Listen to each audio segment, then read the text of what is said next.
Igitondo cyiza nshuti bakunzi ba Fabo TV mudukurikira umunsi ku munsi, twagarutse muri ya gahunda y'amakuru agezweho kandi yizewe. Umunsi rero ku itariki 30 z'ukwezi kwa 11 2025 giye kuba twakubwira amakuru atandukanye ku bijyanye n'iterambere n'ubukungu bw'igihugu cy'u Rwanda ndetse no hanze yacyo. Turaba twakubwira mu bijyanye n'ubukungu bw'u Rwanda bwiyongera ku gipimo kiri hejuru. Turaba tukubwira ku bijyanye turakubwira ku bijyanye n'ishoramari rinini mu bijyanye n'ubuhinzi. Turakubwira iterambere rishingiye ku ikoranabuhanga, ndetse tukubwire gahunda nshya ya Green Job. Tukubwire guteza imbere impunzi n'abaturage bazakira umushinga wa Jyambere Kabiri uzafasha kubona imirimo, aho gutura n'ibindi bikorwa remezo. Sibyo, turanyarukira mu mahanga tukubwira ubukungu bw'isi mu nzira ihanamye. Turakubwira kandi muri Afurika, aho Afurika ifite amahirwe mashya yo guteza imbere ubukungu. Turanyaruka kandi tukubwire gahunda zitandukanye zo guteza imbere ikoranabuhanga n'ubumenyi mu bihugu by'isi. Karibu rero mu makuru arambuye. Izo ni izo ngingo z'ingenzi z'aya makuru, ndetse turakubwira mu buryo burambuye ku bigize aya makuru. Wowe ukigera hano bwa mbere, tukubwira ngo banza ukande subscribe niba utarayikanze, kugira ngo ujye ubana natwe mu makuru agezweho kandi yizewe hano kuri Fabo TV. Reka twihute rero tukubwire, turahera hano mu gihugu cy'u Rwanda.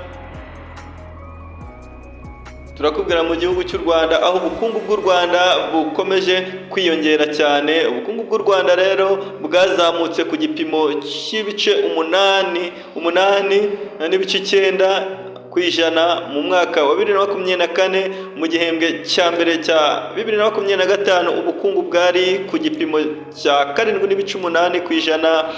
Imigambi rero yo guteza imbere ubuhinzi n'ubworozi, Leta y'u Rwanda ifatanyije na Africa Development Bank AFDB yatangaje rero ko ishoramari rya miliyari zirenga 432 mu buhinzi mu mwaka utaha, nk'igice rero cy'icyerekezo cyo kongera umusaruro no kugera kuri self-sufficiency mu biribwa. Si ibyo gusa kandi hari gahunda nshya yo gusigasira ibidukikije no guhanga Green Job, akazi gafite ku bidukikije muri gahunda ikiswe Climate Action Plan. Iyi ni gahunda rero igamije guhuza kurengera ikirere n'iterambere ry'imirimo. Ubukungu rero bw'u Rwanda ruri gushora mu ikoranabuhanga n'udushya digital. Minisiteri ishinzwe ikoranabuhanga yavuze ko igihugu giteze rero ko udushya dushingiye ku buhanga tugira rero uruhare rwa 6% ku musaruro mbumbe w'igihugu GDP. Ibi rero birerekana icyerekezo cyo guhindura ubukungu bushingiye ku bumenyi n'ikoranabuhanga. Ikindi rero twaba twakubwira, hari kandi gahunda yo gukomeza gushyira imbere imibereho myiza y'impunzi n'abaturage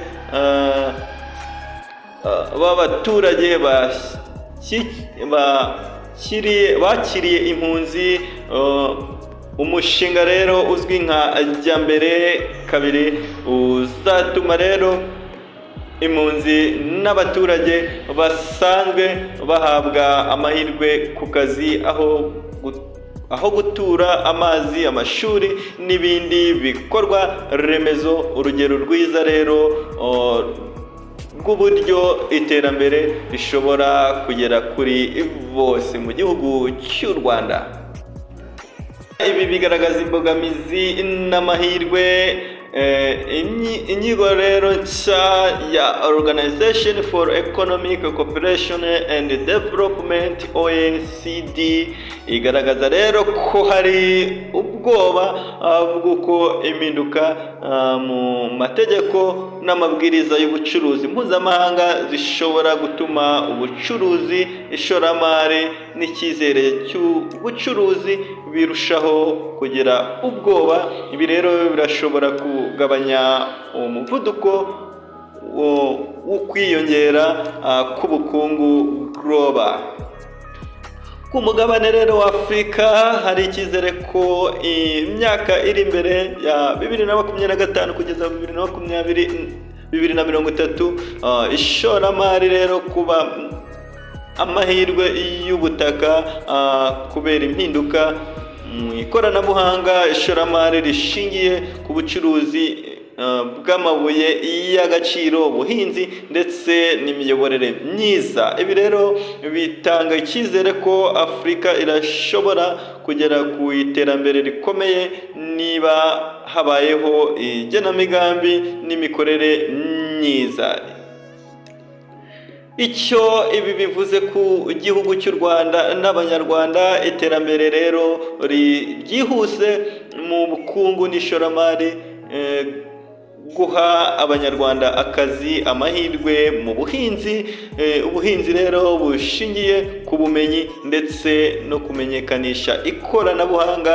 Ibi rero ni ibintu bibereye cyane ko wowe ubwawe wifuza gukora ibijyanye n'imbuga nkoranyambaga na online based business, kwibanda rero ku buhinzi, ikoranabuhanga no guhanga green job bishobora rero gufasha guhangana n'ibibazo n'imihindagurikire y'ikirere.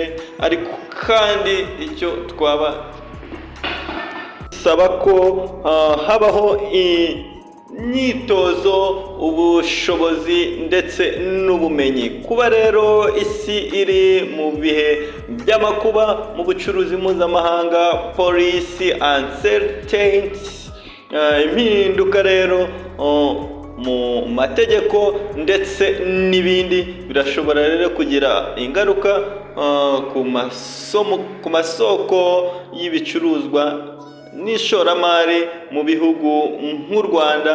Bivuze ko nabo mu bucuruzi bakwiriye kuba maso kandi bitegure guhangana n'ibindi bibazo bahura nabyo.